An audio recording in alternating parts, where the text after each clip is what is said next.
The sequel to one of my favourite movies I only just saw this year, even though it came out in 2016, is out in the cinema here in Vietnam, so of course I went and watched Peninsula, known as Train to Busan Presents Peninsula Internationally. It is a 2020 South Korean action horror film directed by Yeon Sang-ho. It is of course a sequel to the 2016 film Train to Busan.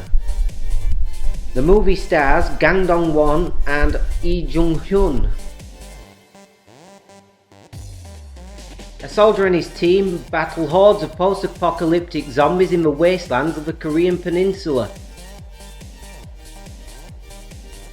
Oh god, are we ever going to get a good movie in 2020?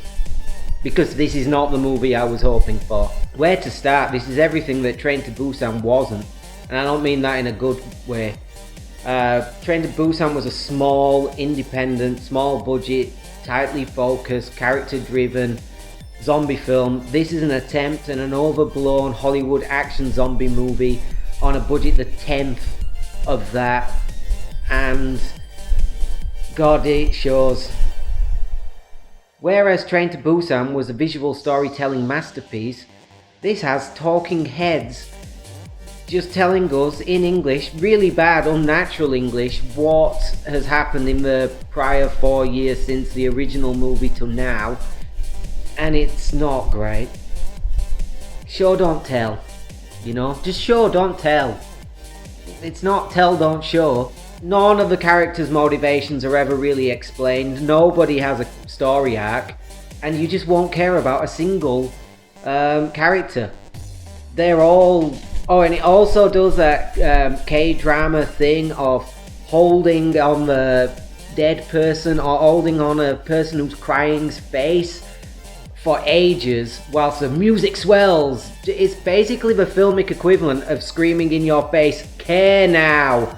But you won't care because none of these characters, they don't have a character, none of them. The single worst part of the movie though is the CGI. There's about 20 minutes of this movie which is entirely composed of CGI, and it felt like I was watching a PS3 era game trailer for Burnout Zombies Edition. And if anybody's watching who makes video games, please make that a thing, because I would buy it. Because A, Burnout was amazing, and 2, killing zombies in a car for points would be great. The god-awful name, Train to Busan Presents Peninsula, should have been a warning for what we were going to get here, to be honest. It's... just call it Train to Busan 2. Call it Train to Busan 2. That's what it is.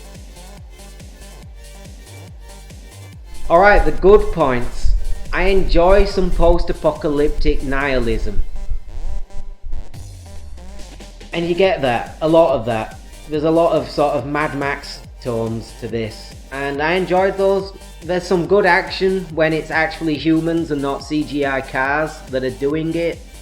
It's also nice to have something other than extremely small budget Viet Thai Japanese movies that probably wouldn't have even gotten a theatrical release at the cinema under normal circumstances, so that was nice. It's just nice to be in the cinema.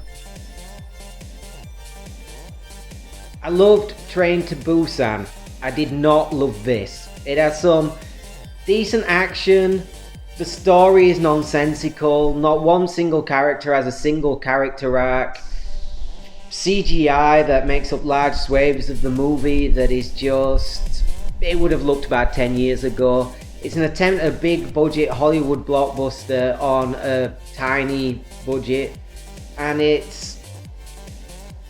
the fact that it's trying to ape a big budget Hollywood movie is why I'm giving it 2 out of 5. It's disappointing.